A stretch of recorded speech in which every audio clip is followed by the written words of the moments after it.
Hey, this is Chef Chip from riceandgravy.com, back once again with another great recipe, New Orleans style crab fritters.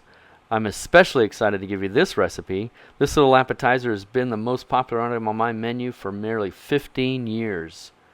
They're simply delicious, with an emphasis on the crab, just a handful of ingredients to enhance the flavor, and a light and crispy exterior. So delicious.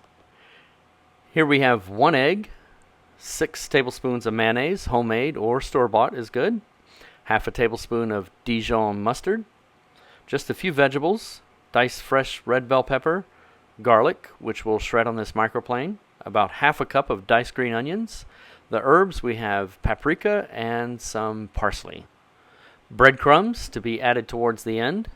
You can use store-bought or you can make your own. Either way will work fine. And the star of our show, 1 pound of fresh super lump crab meat. Yes, that is a thing, super lump.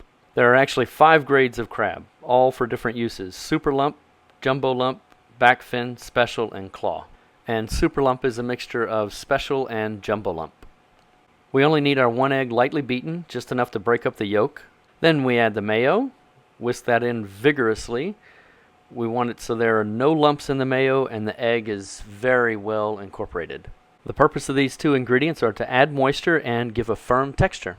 And in go the rest of the ingredients: the Dijon, the diced green onions, the parsley, the paprika, and had I not forgotten at the time the camera was rolling, this is where we shred in the fresh garlic. And it looks like I also forgot the red peppers, so let's add those in now. And in goes the gorgeous crab. This is the stage where patience is most important. When combining the crab meat, we don't want to break up the already smallish pieces of the meat. So we're going to gently sort of fold in the crab into the mayonnaise mixture. Actually, at this point, for all you raw cookie dough lovers and batter beater lickers, the mixture tastes fantastic at this point. You can eat it out of hand or top a salad with it if you like, albeit a very expensive salad. Now we add the breadcrumbs. Same concept, same technique. Gently fold the crumbs into the mixture so as not to break up the crab meat any more than necessary. And we're only adding enough breadcrumbs to bind the mixture. Remember, the star of the show is the crab. Any other ingredient is here only if it serves a purpose. Let the mixture rest in the fridge for 10 minutes before moving on. Now let's make some little balls.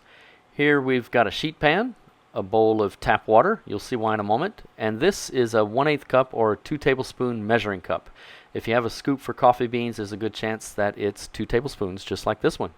We want our balls no larger than 2 tablespoons, preferably closer to 1.5. If they're too large, they won't cook up properly. First, we pack the mixture into the cup. A little below level is okay, but not more than 2 tablespoons. This recipe should yield anywhere from 24 to 30 balls.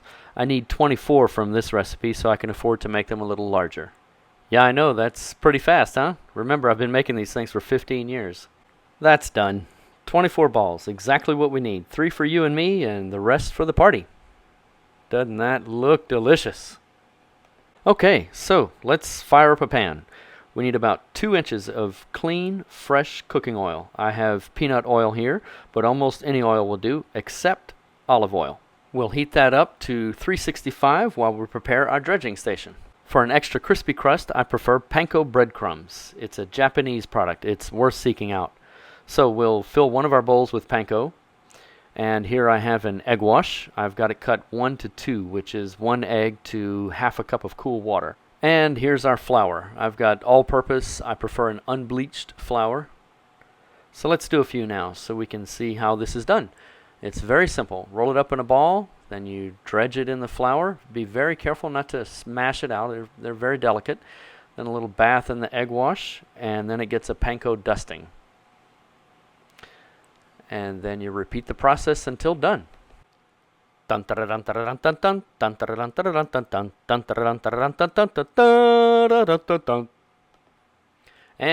that's done. So let's fry them up. Let's see if our oil has come to temperature. We're looking for at least 365. Anywhere from 365 to 400 will do, and it looks like we've got it.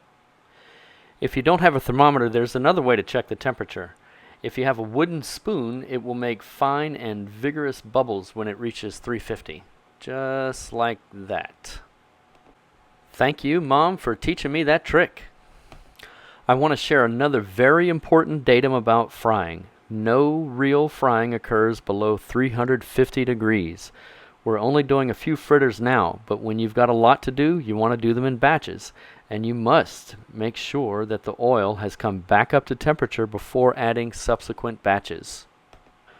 We're only going to fry these for a few minutes. They're small enough that they'll cook through in that amount of time. We're going for what we call in the industry as GB&D, golden, brown, and delicious, and that's exactly what that looks like.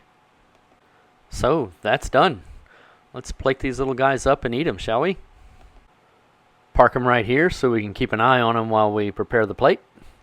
Here I've got some corn salsa, recipe on the blog site.